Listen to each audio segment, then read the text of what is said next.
Shalom, salam berkat dari kami untuk pendengar sekalian. Saat ini pendengar akan diberkati dengan program Hari Ini Harinya Tuhan bagian yang ke-8. Sebuah program rohani tentang doktrin Alkitab yang menolong kita untuk semakin tertanam dalam kebenaran firman dan bertumbuh dalam kemuliaan. Bersama hambanya, Pendeta Gilbert Lumwendong, STH. Banyak orang merasa doktrin Alkitab sebagai sesuatu yang membingungkan. Tetapi tahukah saudara bahwa doktrin Alkitab intinya adalah memahami Alkitab dengan benar, dengan pemahaman yang sistematis, sehingga kita terus dapat tertanam di dalam kebenaran firman, sehingga kita terus bertumbuh di dalam kemuliaan Allah. Buka hati saudara sekalian untuk menerima berkat-berkat firman-Nya hari ini. Dunia di mana kita hidup adalah dunia yang penuh dengan amarah, geram, dan murka. Sehingga kalau saya pelajari hari-hari ini, di sekitar kita penuh dengan orang-orang yang hidup dengan amarah, geram, murka. Namun kalau kita pelajari justru di dalam Allah ada damai, kasih, dan kesabaran. Nah, di sinilah letaknya paradoks kehidupan ini. Di satu sisi dunia di mana kita hidup salah sedikit amarah, bentakan, makian, geram, murka, saling menjatuhkan, ya kan? Sementara di dalam Tuhan ada damai, kasih, dan kesabaran. Ada banyak orang nggak kuat menempati posisi yang tepat dalam hidup ini, sehingga akhirnya dia sudah ada dalam Kristus, tapi ikut dengan cara dunia sambil berkata, ya kita di dunia kan pendeta, jadi kalau kita nggak ikut cara dunia kita bisa habis. Jadi ya kita sih kalau di gereja ya sabar-sabar, tapi kalau di luar, ya dia belum kenal siapa saya. Ini dia, nggak bisa saudara-saudara, karena memang kita bukan dunia ini. Dunia ini memang caranya gitu, hidup dengan amarah, geram, murka, bentakan, makian, kekerasan, kekasaran. Tetapi kita tetap harus membawa terang Kristus. Kita hidup dalam kasih, damai, dan kesabaran. Pertanyaannya, bagaimana sikap kita menghadapi keadaan ini? Ada beberapa nasihat firman Tuhan yang tegas buat kita. Yang pertama, Alkitab dengan tegas berkata, janganlah balas yang jahat dengan yang jahat. Karena selalu saya berkata bahwa orang yang membalas yang jahat dengan yang jahat itu sama jahatnya, ya kan? Jadi orang itu kalau dia balas yang jahat dengan yang jahat berarti dia sama jahatnya, saudara-saudara. Ada banyak orang yang bilang, ya tapi kan saya nggak memulai, dia yang buat begitu. Tapi kan kita juga buat yang sama kan? Ya berarti sama jahatnya. Bukan soal siapa yang mulai, tetapi apa yang dilakukannya itu yang paling penting. Jadi ingat ya, jangan balas yang jahat dengan yang jahat. Lalu yang kedua, jangan perbuat kepada orang apa yang kita tidak ingin orang perbuat kepada kita. Itu jelas hukum firman Tuhan. Alkitab bilang, jangan kamu perbuat apa yang kamu tidak ingin orang lain perbuat kepadamu. Jadi kalau kita nggak ingin dimaki, jangan maki orang. Kita nggak ingin dibentak, jangan bentak orang. Kita nggak ingin dibohongin orang, jangan bohongin orang. Kita nggak ingin dikhianati orang, jangan khianati orang gitu. Karena apa yang kamu tabur itu juga akan kamu tuai gitu ya kan. Lalu yang ketiga, bagaimana sikap kita? Yaitu jangan miliki standar kehidupan dunia gitu. Kenapa? Karena Alkitab jelas bilang kamu berbeda, kamu ada di dunia, tapi kamu bukan berasal dari dunia ini gitu. Jadi kita harus memiliki standar kehidupan yang berbeda, karena Alkitab bilang kamu adalah terang dari dunia ini. Lalu yang keempat, jangan hidup dalam dunia hayal. Alkitab berkata bahwa janganlah kamu memikirkan hal-hal yang lebih tinggi daripada apa yang kamu harus hadapi. Artinya apa? Hidup ini jangan hidup dalam dunia hayal.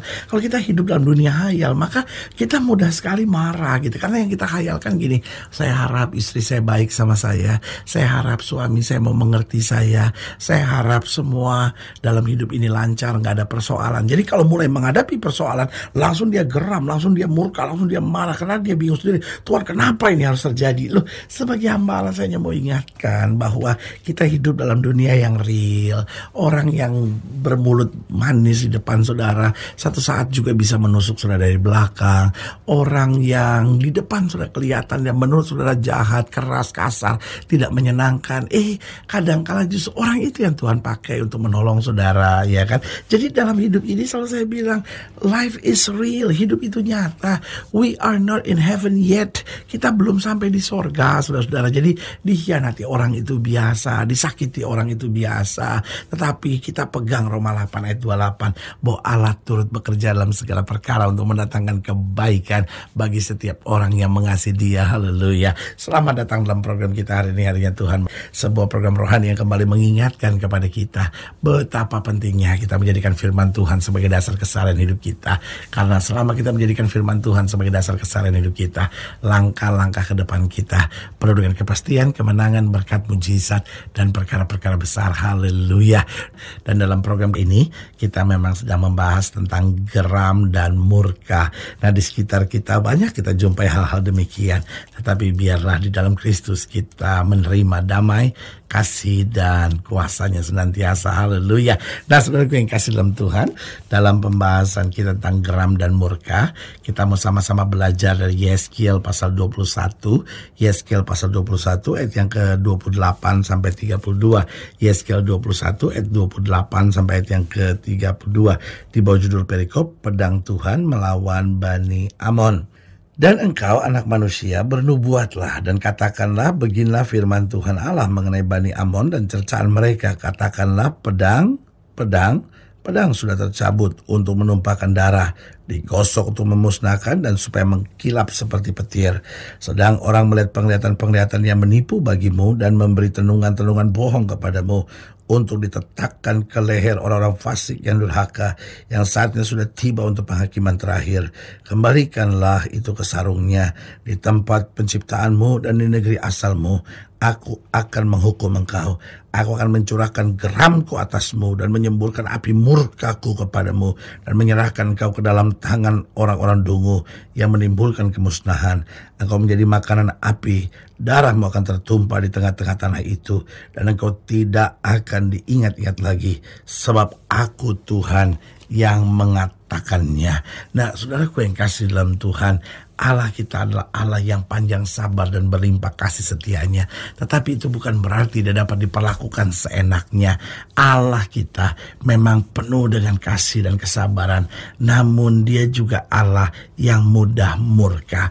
Nah, pertanyaannya, ini kan dua hal yang bertentangan, pendeta. Di satu sisi dia penuh kasih, panjang sabar, berlimpah kasih setianya, tetapi kok mudah murka? Nah, yang pertama saya pelajari, ia murka jika kita tidak mau bertobat. Ini penting. Kenapa? Karena Allah tidak bisa sabar kalau kita tidak mau bertobat. Ini sama seperti seorang ayah yang sabar. Tiba-tiba dia lihat anaknya sedang mau berjalan menuju jurang. Dia tidak akan panggil anaknya dengan baik-baik sambil berkata, "Nah." Dia akan berteriak, "Nak." Kenapa dia panggil dengan berteriak? Bukan karena dia marah, bukan karena dia jengkel, bukan karena apa-apa, tapi karena dia mau menyelamatkan anak itu. Allah murka juga sama.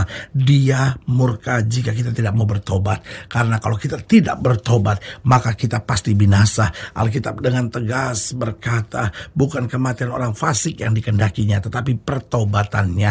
Allah mau kita bertobat, apapun caranya, apapun jalannya. Mulai dengan memberkati kita, tidak mau dengar, dijewer kita nggak mau dengar, disentil kita nggak mau dengar, terpaksa Allah harus menghajar kita. Tujuannya sederhana, jangan sampai kita tertipu iblis, jangan sampai kita terseret iblis. Karena itu, saudaraku yang kasih dalam Tuhan, ada banyak kita mungkin hari-hari ini sedang kecewa dan berkata, "Tuhan, kenapa saya harus menghadapi masalah yang berat ini? Kenapa saya harus menghadapi situasi yang tidak menyenangkan ini?" Tetapi sebagai hamba Allah, saya hanya mau ingatkan, kadangkala Tuhan mengizinkan hukuman, kadangkala Allah menurunkan murka dalam hidup kita. Tujuannya sederhana, agar kita bertobat, kita berbalik. Karena kita berkata, kalau kita berbalik, maka Tuhan akan menyediakan anugerahnya bagi kita. Jadi ingat, ia murka jika kita tidak mau bertobat. Karena kalau kita tidak mau bertobat, kita pasti binasa. Tetapi kalau kita mau berbalik dan bertobat, maka kita akan diselamatkannya. Haleluya. Yang kedua, ia murka jika kita menyembah berhala. Karena saudaraku yang kasih dalam Tuhan, the devil is a liar. Setan itu penipu, setan itu pembohong. Berhala-berhala itu tidak punya sesuatu yang baik untuk kita. Berhala-berhala itu hanya membelenggu hidup kita. Berhala-berhala itu hanya menyengsarakan hidup kita. Berhala-berhala itu akhirnya hanya merusak kehidupan kita. Karena itu Tuhan tidak dapat sabar. Ia murka jika kita menyembah berhala, supaya kita tidak binasa. Karena Alkitab berkata, iblis itu memang menyamar seperti malaikat terang. Tetapi kita yang ada di dalam Kristus, kita ciptaan yang baru. Oh, terang Kristus menyala, sehingga kita tidak bisa tertipu oleh segala kegelapan tersebut. Karena kita hidup dalam kebenaran, maka kemuliaan Tuhan nyata atas hidup kita. Haleluya. Jadi Jadi ia murka yang pertama jika kita tidak mau bertobat. Yang kedua, ia murka jika kita menyembah berhala. Yang keempat, ia murka jika kita melakukan yang jahat. Saudaraku yang kasih dalam Tuhan, apalagi kita sudah bertobat, apalagi kita sudah mengenal kebenaran, lalu kita masih hidup dalam jahat. Alkitab bilang, tinggalkan segala kejahatanmu. Kenapa? Kejahatan itu menjadi celah untuk akhirnya kita bisa kehilangan keselamatan kita. Ada banyak orang yang berkata, lo kalau sekali selamat kan tetap selamat, kita tidak akan kehilangan keselamatan kita. Lo tetapi jangan lupa, iblis itu licik, dia selalu mau mengganggu, dia selalu mau cari celah. Makanya Alkitab dengan tegas berkata, jangan beri kesempatan kepada iblis. Kalau iblis lihat kesempatan di dalam hidup kita, lalu kita mulai lakukan yang jahat, hati kita menyimpan yang jahat, pikiran kita berpikir yang jahat, maka dari lubang celah kecil itu dia masuk, dan akhirnya dia khamiri, dia rusak segala sesuatunya, dan akhirnya hidup kita binasa. Karena itu saudaraku yang kasih dalam Tuhan, kita harus hidup bertobat sungguh-sungguh, kita menyembah Allah saja, jangan melakukan yang jahat. Dan yang keempat, ia murka jika kita tidak setia. Karena Alkitab dengan tegas berkata, orang yang bertahan pada kesudahannya itu yang akan memperoleh keselamatnya. Orang-orang yang setia akan memperoleh mujizat. Orang-orang yang setia akan melihat sorga. Orang-orang yang setia akan menatap Kristus muka dengan muka. Karena itu saudaraku yang kasih dalam Tuhan, ingat, jangan permainkan kasih dan kesabaran Tuhan, tetapi tetap setia dalam segala perkara. Haleluya.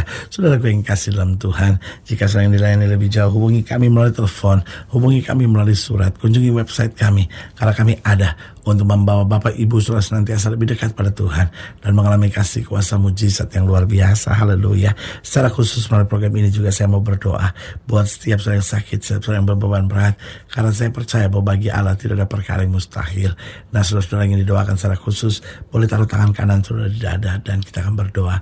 Mari kita berdoa. Bapa, dalam nama Yesus, hamba doa buat yang sakit, hamba doa buat yang berbeban berat, hamba doa untuk setiap mereka sedang menghadapi masa-masa yang sukar, bahkan mereka yang taruh tangan kanannya di dada karena merasakan bagaimana Tuhan sedang mendidik dan mendisiplinnya. Hamba berdoa, Tuhan jamah dalam nama Yesus, sehingga kami boleh senantiasa hidup dekat dengan Tuhan. Kami mau sungguh-sungguh bertobat, menyembah Allah saja, melakukan yang benar dan tetap setia dalam segala hal.